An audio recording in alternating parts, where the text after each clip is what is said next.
Welcome to Everyday Magic, where we explore adding pops of magic to your everyday life. I'm Michele Leffler, shamanic energy alchemist and owner of Living Moon Meditation, where I help people find balance in their personal, professional, and spiritual lives. It's my honor to help you incorporate magic into your mundane life. Let's get started.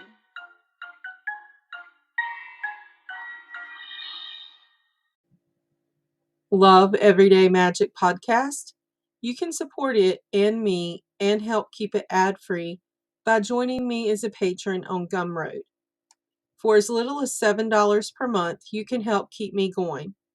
That's at gumroad.com/livingmoonmeditation. If you're not already on my email list, be sure to sign up at livingmoonmeditation.com. All of these links are in the show notes for you. Let's get started with our quote of the week. A flower's fragrance declares to all the world that it is fertile, available, and desirable, its sex organs oozing with nectar. Its smell reminds us in vestigial ways of fertility, vigor, life force, all the optimism, expectancy, and passionate bloom of youth. We inhale its ardent aroma, and no matter what our ages, we feel young and nubile in a world aflame with desire. Diane Ackerman.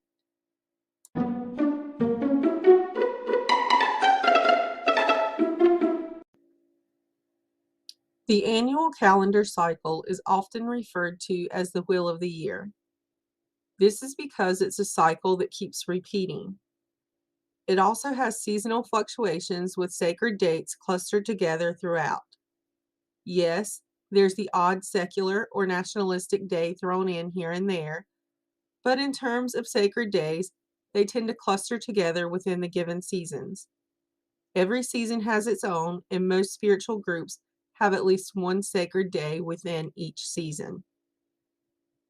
We tend to think of winter in terms of holiday clustering, with the many religious and spiritual light-bringing festivals that help us endure the darkest days of the year.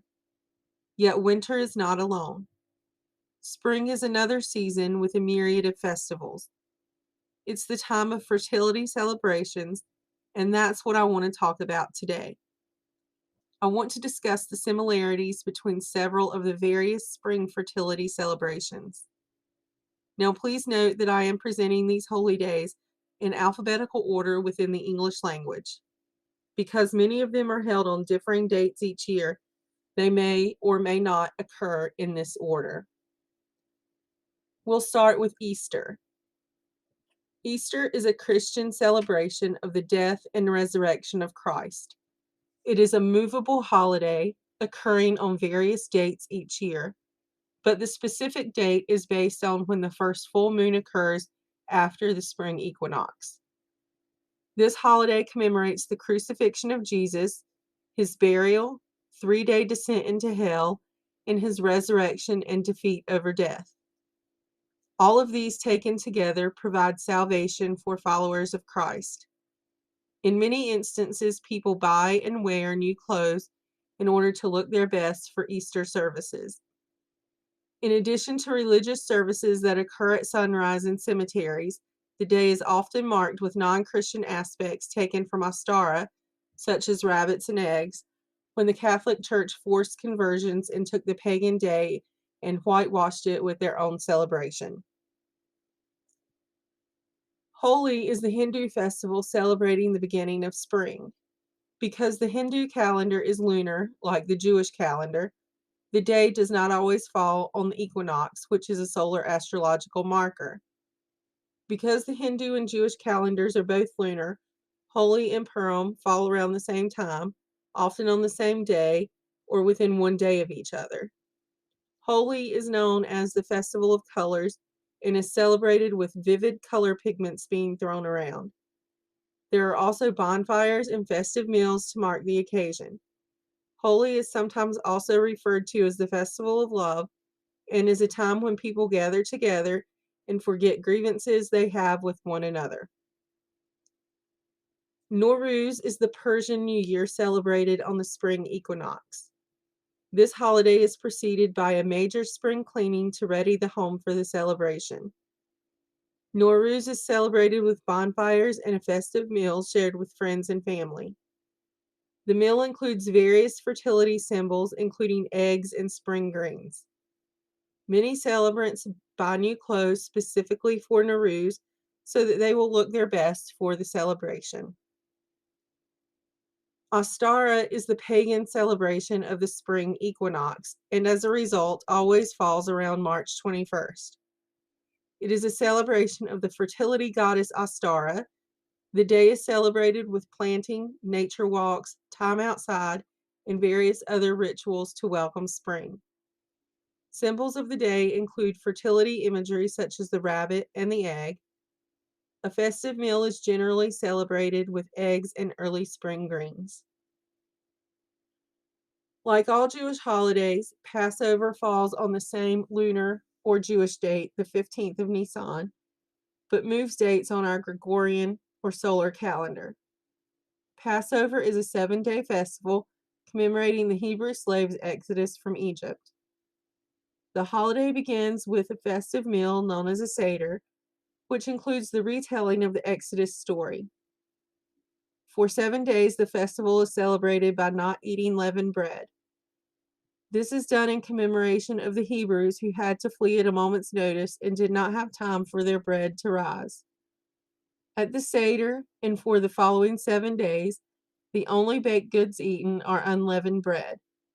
The festive Seder meal, marking the beginning of Passover, includes fertility symbology, eggs, and early spring greens. Purim is a Jewish holiday that occurs in late winter or early spring. It always falls on the same date on the Jewish calendar, the 14th of Adar. However, because the Jewish calendar is lunar, the date varies on our solar Gregorian calendar. Purim commemorates the story of Queen Esther and the victory over Haman and the salvation of the Jewish people. When Esther learns that the Persian king, her husband, had consented to the murder of her people, the Jews, she decided to confront him. She fasted for 3 days and then went before him without being called for, which was a risk to her life, but she did this to plead her case. The holiday is celebrated with raucous parties, drunkenness, costumes to hide behind, charity, and eating triangle-shaped cookies known as hamantaschen, which have said to mean Haman's ears or Haman's pockets. And because the cookies are triangle shaped, they have been seen to represent the vagina, or specifically the goddess Ishtar's vagina. Now, St. Patrick's Day is always celebrated on March 17th, and it is the feast day of the Catholic St. Patrick. While he was not Irish, St. Patrick was sent as a missionary to Ireland, where he became famous for driving all of the snakes out of the country. While many people see this as a myth, others see it as a reality. In actuality, Ireland never had snakes, so in a literal sense, St. Patrick did not drive them from the island as they were never there. Others, however, say that the snakes St. Patrick drove out were not literal snakes, but were pagans and witches, and that he was removing the old ways from Ireland in order to bring Catholicism in. Today, the day is celebrated not as a religious holiday, except among Catholics, but as a form of Irish nationalism. The day is celebrated with wearing green, drinking, festivity, and general merriment. Many pagans and witches mark the day with green in order to celebrate nature and as a way to show that St. Patrick did not succeed in removing them from Ireland. Here I have described 7 spring holidays that revolve around or are related to the spring equinox. These are merely 7. There are many more, as most every culture has a celebration around this same time. I hope you are able to see that these celebrations are quite similar to one another, several of them having differing figures representing the same theme of salvation, or even the same imagery of fertility symbology. I find it interesting, but not surprising, that most of these festivals involve raucous celebration and merrymaking, and that they each celebrate the fertility of Gaia, whether overtly or through their general meaning. This is not an accident, really. We are coming out of the dark, cold days of winter that mark a type of spiritual inner death. The spring equinox is a time when not only the earth, but we are reborn and face the warmer days of spring and summer. No matter what your culture or faith, I hope that you celebrate a festival at this time of year and that your celebrations be enlivening.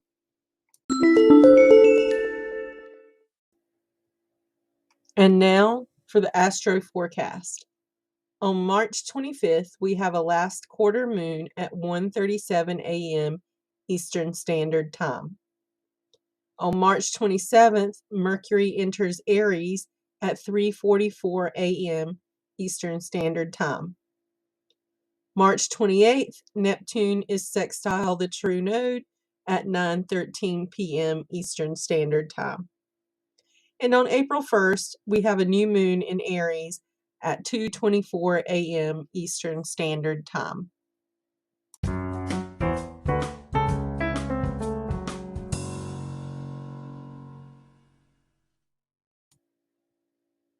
This week's book pick is a nonfiction book called Wabi Sabi, Japanese Wisdom for a Perfectly Imperfect Life by Beth Kempton.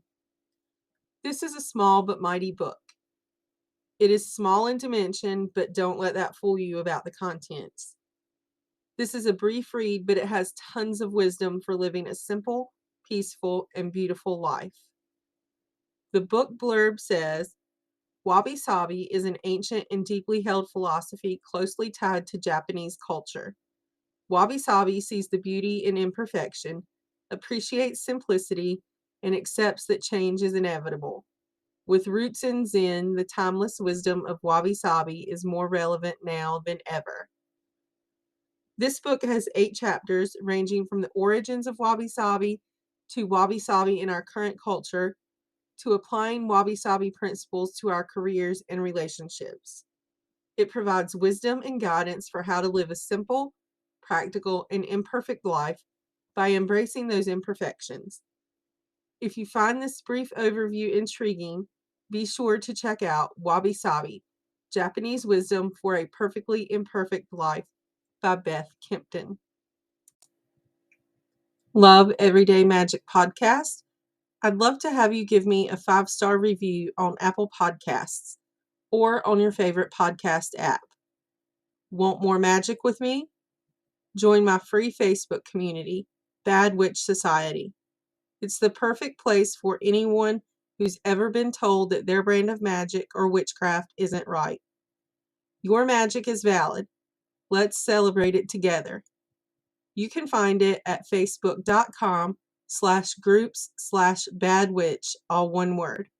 I have the link in the show notes for you. And if you're into Jewish magic, give my other podcast a listen. You can find Jewish Magic Podcast on the same platforms as this one.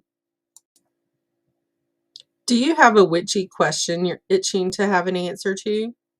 Send me an email and I may answer it in an upcoming episode. It might also become the topic of an upcoming episode.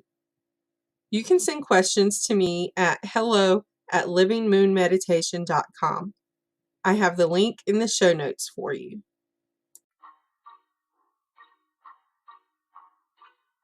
Thank you so much for listening to this episode of Everyday Magic. It's truly been my pleasure to talk to you today. If you like this episode or you think it will be useful for someone else, please consider leaving a review on your favorite podcast app. If you've got any questions, send me a DM on Instagram at Living Moon Meditation. Remember, it's all about real magic for your real life. See you next time.